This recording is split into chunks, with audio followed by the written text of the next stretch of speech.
पर एनआईए का शिकंजा। जयपुर एनआईए कोर्ट में 3 आरोपियों की पेशी होगी। गौस, रियाज और फरहाद की पेशी की जाएगी।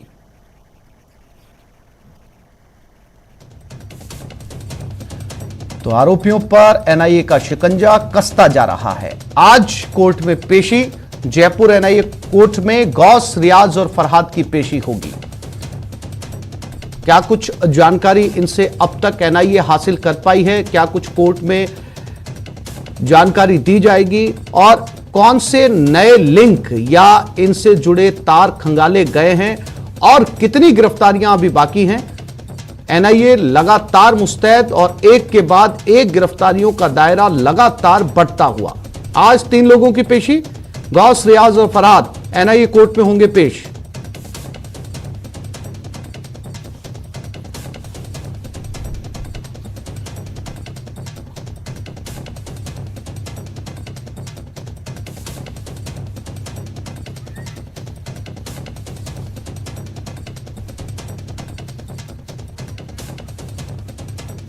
और इसी खबर पर ज्यादा जानकारी के लिए बात करते हैं हमारे संवाददाता सौरभ गस्ती और कपिल शेमाली के साथ। कपिल उदयपुर से हमारे साथ जुड़ गए, सौरभ हमारे साथ जयपुर से जुड़ गए। सबसे पहले रुक करते हैं उदयपुर की तरफ। कपिल, आज 3 लोगों को कोर्ट में पेश किया जाएगा, क्या कुछ जानकारी एनआईए से? देखिए, एनआईए लगातार पूछताछ में जुटी हुई है और अब ये देखना होगा कि जब आज कोर्ट में पेशी की जाएगी तो उसके बाद में एनआईए ने पिछले कुछ दिनों में जो पूछताछ का दौर रहा, रिमांड की जो अवधि रही थी, उस रिमांड की अवधि में कितना कुछ आरोपियों से उगलवाने में एनआईए सफल रही है। यदि अभी एनआईए को और इंट्रोगेशन की जरूरत है तो एनआईए एक बार फिर रिमांड की मांग करेगी और रिमांड की मांग के बाद में उन्हें उन मौकों पर ले जाने के भी प्रयास किए जाएंगे जिस जगह पर यह पूरा घटनाक्रम अंजाम दिया गया था। इसके अलावा देखिए, एक बड़ी अपडेट मैं आपको देना चाहूंगा। उदयपुर के अंजुमन सदर मुजीब सिद्दीकी सहित 5 लोगों से एनआईए जयपुर में पिछले 3 दिनों से पूछताछ कर रही थी।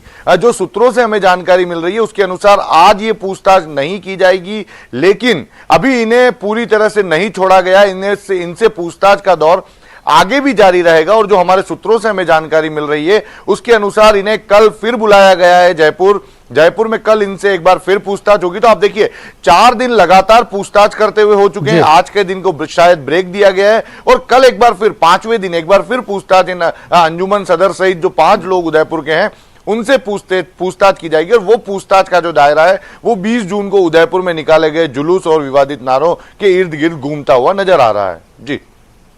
जी कपिल, सौरभ भी हमारे साथ जयपुर से जुड़े हुए हैं, उनके पास चलते हैं। सौरभ, कितनी देर में इन लोगों को पेश होना है? क्या इसकी तैयारियां जो है एनआईए कोर्ट में कर ली गई हैं?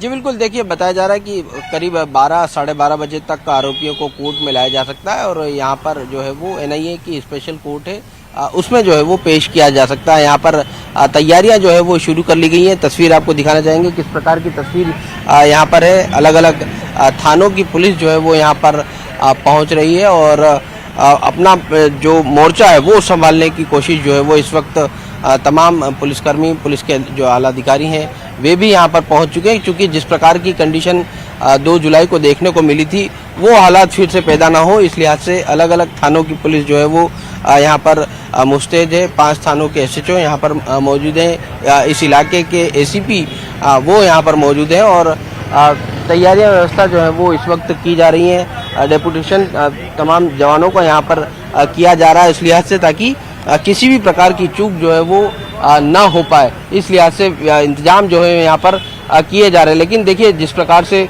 आरोपियों को 2 जुलाई से जो है वो एनआईए अपनी कस्टडी में लेकर लगातार पूछताछ कर रही है। आज 15 दिन जो है वो आरोपियों से पूछताछ में हो चुके हैं और इस दौरान कई तरह के खुलासे जो है वो हुए हैं। किस प्रकार से ये लोग काम कर रहे थे, इनका मोटिव किस प्रकार का था, किस प्रकार के इनके कनेक्शन रहे हैं, कहाँ जो है वो कई लोगों के संपर्क में ये थे और कई लोग निशाने पर थे। इस प्रकार के खुलासे होने के बाद जो है वो लगातार पूछताछ का दायरा जो है वो बढ़ रहा है, जांच का दायरा जो है वो लगातार एनआईए द्वारा जो है वो बढ़ाया जा रहा है। ऐसे में संभावना इस बात की है कि आज भी एनआईए जो है वो जो 2 मुख्य आरोपी है उनका जो है वो फिर से रिमांड जो है वो मांग सकती है, क्योंकि जिस प्रकार के नए नए खुलासे इस मामले में रोजाना हो रहे हैं, इस लिहाज से जांच जो है वो और ज़्यादा तेज भी करनी पड़ रही है एनआईए को, और उसका विस्तार भी जो है वो करना पड़ रहा है। इस लिहाज से एनआईए आज भी जो है वो आरोपियों की कस्टडी जो है वो मांग सकती है, लेकिन 15 दिन हो गए, 15 दिन से लगातार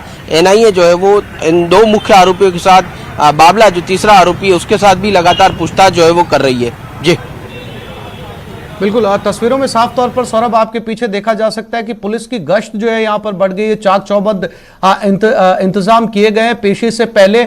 ऐसे में अगर देखा जाए सौरभ, मामला भले ही एनआईए ने अपने हाथों में ले लिया है, लेकिन लोकल पुलिस का सपोर्ट जो है वो यहाँ पर साफ तौर पर नजर आ रहा है, चाहे उदयपुर हो, अजमेर हो या फिर जो जयपुर हो।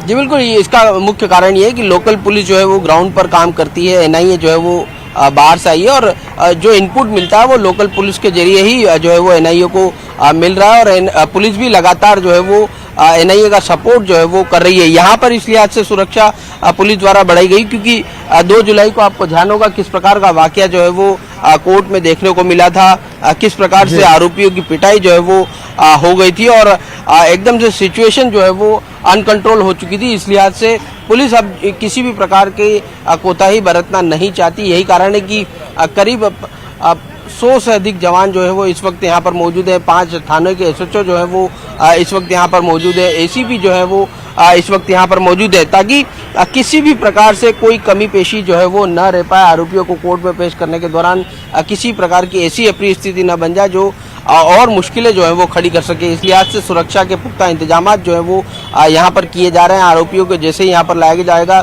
तुरंत एनआईए कोर्ट में पेश किया जाएगा, और एनआईए कोर्ट में जो है वो देखना होगा एनआईए किस प्रकार का पक्ष जो है वो जज के सामने रखती है, क्या कुछ बात जो है वो जज के सामने रखती है, और क्या कुछ डिमांड जो है वो कर सकती है, ये देखने वाली बात होगी। क्योंकि 15 दिन जो है वो लगातार हो चुके हैं, एनआईए लगातार इन आरोपियों से जो है वो पूछताछ जो है वो जयपुर में रह के कर रही है, और जिस प्रकार से 2 मुख्य आरोपी हैं उनसे कई प्रकार के खुलासे जो है वो एनआईए द्वारा किए गए, तो जांच का दायरा जो है वो और बढ़ाया जा सकता है, और संभवतः एनआईए जो है वो रिमांड जो है वो मांग सकती है आरोपियों का। जी कपिल उदयपुर से लगातार हमारे साथ बने हुए हैं। कपिल, दायरा जो है जैसा कि सौरभ ने कहा लगातार बढ़ता जा रहा है, जितनी पूछताछ की जा रही है, जितनी व्हाट्सएप चैट को खंगाला जा रहा है, जितने जो है वो इनके कॉन्टेक्स्ट जो फोन में है, किनके साथ जो है फ्रीक्वेंसी से ज्यादा बातचीत हुई है, इस तरीके से ये जो है वो दायरा बढ़ा है। क्या आने वाले समय में आज की पेशी के बाद में कुछ और नाम, कुछ और चेहरे राज्य से बाहर के, राज्य के अंदर के, या फिर इंटरनेशनल कनेक्शन भी सामने आ सकते हैं? कपिल।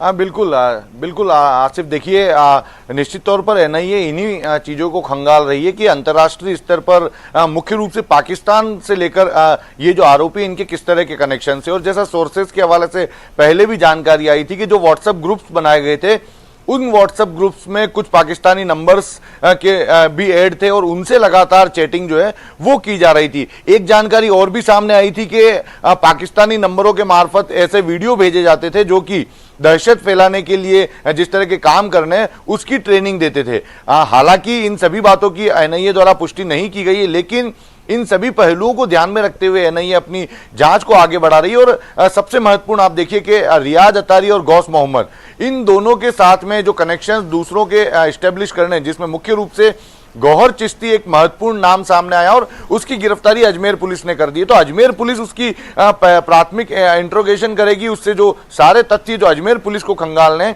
वो रिमांड अवधि में पूछताछ के दौरान सामने लाने की कोशिश की जाएगी। लेकिन यह माना जा रहा है कि जैसे ही अजमेर पुलिस जुडिशियल कस्टडी में गौहर चिश्ती को भेजेगी, उसके तुरंत बाद एनआईए उसे अपनी कस्टडी में लेने की कवायद कर सकता है, क्योंकि गौहर चिश्ती के पास में कई सारे राज हैं, कई सारी बातें गौहर चिश्ती से निकलवाई जा सकती है। और सबसे महत्वपूर्ण बात एक और, जैसा कि सोर्सेज से जानकारी मिल रही थी कि रियाज अतारी और गौस मोहम्मद कन्हैयालाल की हत्या करने के बाद में जब अजमेर की ओर जा रहे थे तो उस दौरान उन्हें अजमेर में शरण देने वाला कोई न कोई व्यक्ति था।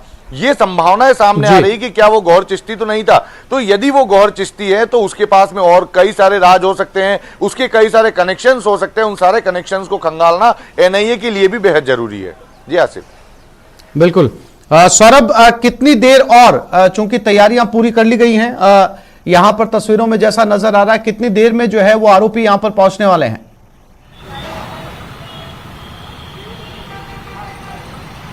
देखिए, अमूमन लंच के आसपास जो है वो एनआईए आरोपियों को कोर्ट में लेकर पहुंचती है और फिर जो है वो कोर्ट में पेश किया जाता है। तो संभवतः कुछ देर अभी और इंतजार जो है वो करना पड़ सकता है, क्योंकि देखिए आज तक का रिमांड जो है वो एनआईए को मिला है। तो एनआईए चाहती है कि ज़्यादा से ज़्यादा जो रिमांड अवधि मिली है उसका उपयोग जो है वो किया जा सके। इसलिए आज से दोपहर तक संभावना ऐसी लग रही है कि दोपहर तक जो है वो आरोपियों को कोर्ट में पेश किया जा सकता है। संभवतः 12:30 बजे और 1 बजे के आसपास जो है वो आरोपियों को कोर्ट में लाया जा सकता है और फिर यहाँ पर पेशी जो है वो हो सकती है, क्योंकि पिछले जब पेश किया था उस दिन भी इसी वक्त जो है वो सभी आरोपियों को कोर्ट में पेश किया गया था। और अब जब आज भी ऐसा ही लग रहा है कि करीब 12:30-1 बजे तक आरोपियों को जो है वो कोर्ट में पेश किया जाएगा। जी कपिल, महत्वपूर्ण यह भी है कि इस पूरी जांच के दौरान 15 दिन हो गए,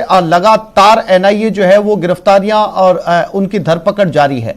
हालांकि साफ तौर पर एनआईए का कोई स्टेटमेंट या किसी तरह की इन्वेस्टिगेशन को लेकर जानकारी सामने नहीं आई है, लेकिन अब तक की जांच पर बात की जाए तो लोकल पुलिस के जरिए या फिर किसी और सोर्स के जरिए क्या कुछ निकलकर सामने आ रहा है? क्योंकि ऐसे समय में जब 15 दिन बीत चुके हैं, इतनी गिरफ्तारियां हो चुकी हैं, तो हर कोई यह भी जानना चाहता है कि अब तक जो है वो सटीक या फैक्ट टू फैक्ट क्या जानकारियां सामने आई है। भले ही एनआईए ने किसी तरह की जो है वो जानकारी नहीं दी है, संभवतः इस पूरी जांच के बाद में एनआईए अपनी तरफ से कोई जानकारी दे, लेकिन अब तक की जानकारियां क्या निकलकर सामने आ रही हैं? देखिए आसिफ, 28 जून को यह घटनाक्रम हुआ था, कन्हैयालाल की हत्या की गई थी और उसके ठीक उसी दिन तकरीबन 3 से 4 घंटों के भीतर ही जो मुख्य आरोपी थे रियाज अतारी और गौस मोहम्मद, उन्हें गिरफ्तार कर लिया गया था। उसके बाद में एटीएस द्वारा इसकी जांच शुरू की गई थी। एटीएस, राज्य सरकार ने सबसे पहले एटीएस को इसकी जांच सौंपी थी। एटीएस ने प्रारंभिक पूछताछ, चूंकि एटीएस को बहुत कम समय मिला था रियाज अतारी और गौस मोहम्मद से पूछताछ करने का, लेकिन जो प्रारंभिक पूछताछ की गई उसके आधार पर इनके सहयोगियों के नाम जो है वो निकलवा लिए गए थे और उन्हीं पर एटीएस ने अपनी कार्रवाई को उस समय शुरू कर दिया था। उसके बाद में एनआईए इसमें बीच में शामिल हो गई। एनआईए को ये जांच सुपुर्द करने के कोर्ट ने भी आदेश दे दिए और कोर्ट ने पूरी फाइल एनआईए कोर्ट को भेज दी। लेकिन आप देखिए कि जो शुरुआती गिरफ्तारी उसके बाद में हुई, जिसमें मोहसिन और आसिफ नाम के 2 लोगों की गिरफ्तारी हुई, उन्हें एटीएस द्वारा डिटेन किया गया और उसके बाद एटीएस ने उन्हें एनआईए के सपोर्ट से जयपुर कोर्ट में पेश किया था। उसके बाद वसीम अली की गिरफ्तारी हुई, मोहम्मद मोहसिन की गिरफ्तारी हुई और एक सबसे महत्वपूर्ण बाबला की गिरफ्तारी हुई। तो ये वो लोग थे जिसने सीधे सीधे तौर पर इस हत्याकांड में रियाज अतारी और गौस मोहम्मद का सहयोग किया था। लेकिन आप देखिए, जांच का दायरा केवल सहयोगियों के आसपास नहीं चला, उसके अलावा ये जो जांच का दायरा है, ये मौन जुलूस जो कि विभिन्न तारीखों पर अलग अलग जगह पर निकाले गए, वहां तक पहुंचा। उसमें एनआईए ने भी हैदराबाद जाकर दबिश दी। हैदराबाद जाकर एक व्यक्ति को नोटिस तामील कराया कि वो 14 जुलाई से पहले जयपुर आकर एनआईए के सामने पेश हो। और इसके साथ ही आप देखिए, गौहर चिश्ती की गिरफ्तारी 17 जून को जो अजमेर में जुलूस निकाला उसको लेकर की गई है। उदयपुर में भी 20 जून को जो जुलूस निकाला गया, विवादित नारे लगाए गए, उस मामले में गिरफ्तारी की गई। और सबसे महत्वपूर्ण बात, जो धमकी बात जो थे, जिन लोगों ने नुपुर शर्मा के समर्थन में पोस्ट करने वाले लोगों को आपके पास में कपिल, दिल्ली से शंकर आनंद भी हमारे साथ जुड़ गए, उनसे बात करते हैं। शंकर, आज 3 मुख्य आरोपियों की पेशी एनआईए कोर्ट में होने जा रही है। क्या अपडेट इस पूरी पेशी को लेकर और क्या कुछ जानकारी निकलकर अब तक सामने आई है एनआईए के सूत्रों से? देखिए, केंद्रीय जांच एजेंसी एनआईए की टीम तो अब इस मामले की तफ्तीश कर ही रही है और खास तौर पर अब इन्वेस्टिगेशन का दायरा, अब पूछताछ का जो दायरा है वो गौहर चिश्ती के आसपास में घूमने वाला है, क्योंकि गौहर चिश्ती की जो भूमिका रही है वो काफी महत्वपूर्ण रही है। गौहर चिश्ती और उसके साथ ही मुनव्वर के साथ में पूछताछ जब एनआईए की टीम करेगी तो वो काफी महत्वपूर्ण रहने वाली है। लेकिन इसके साथ एक और महत्वपूर्ण जानकारी मैं देना चाहूंगा कि महाराष्ट्र पुलिस की टीम भी अब जल्द ही उदयपुर पहुंचने वाली है और उदयपुर वहां पहुंचने के बाद इसमें कुछ आरोपियों के साथ पूछताछ या जानकारी लेने के लिए आ सकती है। और महाराष्ट्र पुलिस के आने का जो मुख्य वजह है वो बताना चाहूंगा कि जिस तरह से अमरावती में अशोक कुले नाम के एक शख्स की हत्या हुई थी, सबसे पहली हत्या इस संदर्भ में देखा जाए तो अशोक कुले की हुई, उसके बाद कन्हैया लाल की हत्या हुई थी। तो इस मामले में कल एनआईए के विशेष कोर्ट में जब महाराष्ट्र में पेश किया गया था उन आरोपियों को, तो वहां पे बकायदा कोर्ट में इस बात की जानकारी एनआईए के अधिकारियों के द्वारा दी गई थी कि इन लोगों को लेकर हमें राजस्थान भी जाना है। तो कहीं न कहीं जिस तरह से हत्या का पैटर्न एक है और उस पैटर्न को समझने के लिए और इन दोनों मामलों में जो शामिल रहे आरोपी, उसकी भूमिका को खंगालने के लिए, उसको आपस में उसकी कनेक्शन को समझने के लिए महाराष्ट्र की टीम जो है वो आने वाली है राजस्थान, और यहाँ आने के बाद इस मामले में तफ्तीश करेगी। अगर इन दोनों हत्याकांड में कोई क्लू मिलता है, निश्चित तौर पे वो बहुत अपने आप में बहुत बड़ी खबर जो है वो कही जा सकती है। लेकिन यहाँ पर एक और मसला है कि जिस तरह से कन्हैया लाल ने स्थानीय पुलिस में शिकायत दर्ज कराई थी, लेकिन उस पर उस शिकायत पर कोई एक्शन नहीं लिया गया था, बल्कि उस मामले पर एक जिस तरह से आपस में समझौता कराया गया था। तो इस मामले की भी पड़ताल करेगी एनआईए की टीम, और इसके लिए जो स्थानीय पुलिस प्रशासन की टीम है उसके साथ भी उसका बयान को दर्ज करेगी एनआईए की टीम कि आपने उसको समझौता क्यों करवाया था। आपको इस मामले में जी शंकर, सौरभ और कपिल, आप तीनों साथियों का बहुत शुक्रिया तमाम जानकारी देने के लिए। अजमेर विवादित नारा मामला, गौहर चिश्ती पर शिकंजा। रिमांड के बाद गौहर से पूछताछ जारी है। देर रात पुलिस ने एक युवक को हिरासत में लिया। युवक लंबे समय से गौहर के संपर्क में था। गौहर की कॉल डिटेल की भी जांच जारी है। उदयपुर कनेक्शन की पुलिस भी पड़ताल कर रही है। तो एक और शख्स को देर रात हिरासत में लिया गया है। ये शख्स गौहर के लगातार संपर्क में था। गौहर की कॉल डिटेल से यह पता चला है कि लगातार ये शख्स गौहर के साथ बातचीत करता था और इसी शख्स को पुलिस ने यह उठाया है और अब इससे भी पूछताछ की जा रही है कि इसके साथ इसके क्या संबंध थे।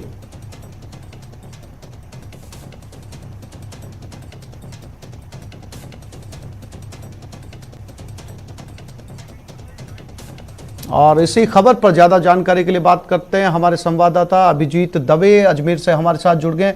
अभिजीत, कॉल डिटेल के आधार पर एक शख्स को पूछताछ के लिए पुलिस लेकर गई है। कौन है ये शख्स और क्या कुछ जानकारी इसके बारे में मिल रही है?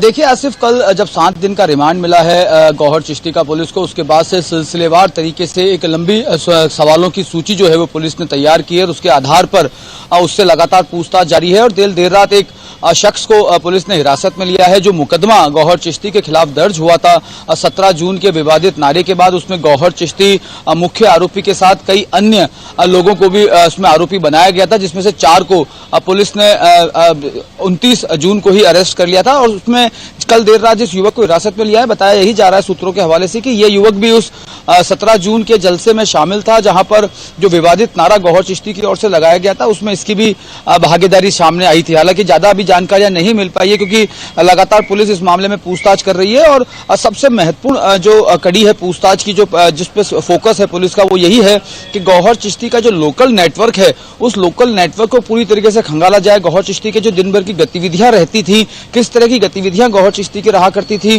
किन किन लोगों से वो मिला करता था, कहां उसकी उठ बैठ हुआ करती थी, किन किन लोगों के संपर्क में वो रहता था।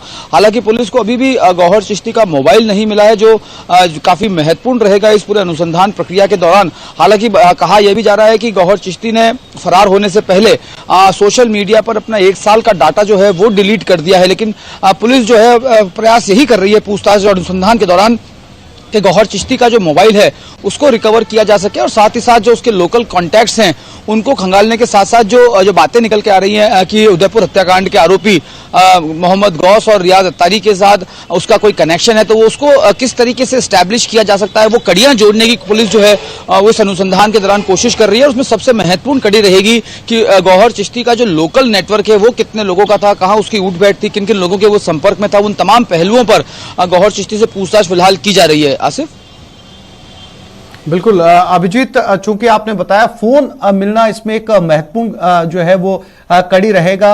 क्या इस फोन के बारे में भी जो है कोई जानकारी है? फोन गिरफ्तारी से पहले जो है वो गायब कर दिया गया, छिपाया गया, क्या कुछ फोन को लेकर गौहर ने जो है वो एनआईए को कहा है?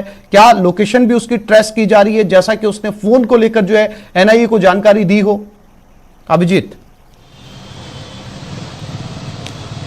देखिए, गौहर चिश्ती से एनआईए पूछताछ नहीं कर रही है आसिफ। गौहर चिश्ती से अजमेर की दरगाह थाना पुलिस, जो अजमेर पुलिस है, वो तफ्तीश कर रही है। और गौहर चिश्ती ने अपना फोन जो है फरारी के तुरंत बाद जो है वो स्विच ऑफ कर दिया था, और कहां उसको छुपाया है वही पड़ताल जो है पुलिस कर रही है। और उसकी पड़ताल करने के साथ साथ, जैसा मैंने आपको बताया कि पुलिस का अभी शुरुआती, क्योंकि कल शाम को ही सीजेएम के आवास पर पेश करके 7 दिन का रिमांड लिया है, तो 7 दिन 22 जुलाई तक का वक्त जो है वो पुलिस के पास है। और सिलसिलेवार तरीके से पुलिस जो है इसमें अपनी पूछताछ की कड़ी को आगे बढ़ा रही है। और जो शुरुआती फोकस है पुलिस का, वो इसके लोकल नेटवर्क को खंगालने का है कि अजमेर में कितने लोग इसके रेगुलर संपर्क में थे, जहां पर इसकी नियमित उठ बैठ थी, नियमित बोलचाल थी। वो कोकस गैंग जो है उसका कौन सा हुआ करता था, जिसके जरिए वो तमाम बातें जो है वो शेयर किया करता था। उनसे संपर्क करने के लिए पुलिस ने जो है उससे न सिर्फ पूछताछ शुरू की है, बल्कि साथ ही साथ जो है दरगाह के क्षेत्र में अपने मुखबिर तंत्र को भी सक्रिय किया है। क्योंकि 17 जून को जब ये विवादित नारा दिया गया था, उसके बाद जब 25 जून को मुकदमा दर्ज हुआ था और उसके बाद से गौहर चिश्ती फरार हुआ था, उसके बाद कई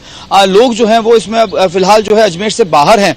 तो कौन कौन से वो लोग हैं जिनके संपर्क में गौहर चिश्ती रहा था, उन सब लोगों के बारे में जो है पूछताछ की जा रही है। और साथ ही साथ जिस तरह की बातें निकल के सामने आ रही थी, गौहर चिश्ती का कोई परोक्ष या अपरोक्ष रूप से संबंध हो सकता है दावत इस्लामी या पीएफआई संगठन के साथ, तो उस पहलू पर भी उससे पूछताछ की जा रही है। हालांकि अभी तक कल शाम को ही रिमांड पर लिया गया है और एक रात ही बीती है, तो ज्यादा कुछ जानकारियां अभी तक निकल के सामने नहीं आई है। लेकिन जैसे जैसे दिन आगे बढ़ेगा इसमें आसिफ, इसमें गौहर चिश्ती से पूछताछ में कई नए बड़े खुलासे सामने आ सकते हैं। जी अभिजीत, जानकारी के लिए आपका बहुत धन्यवाद।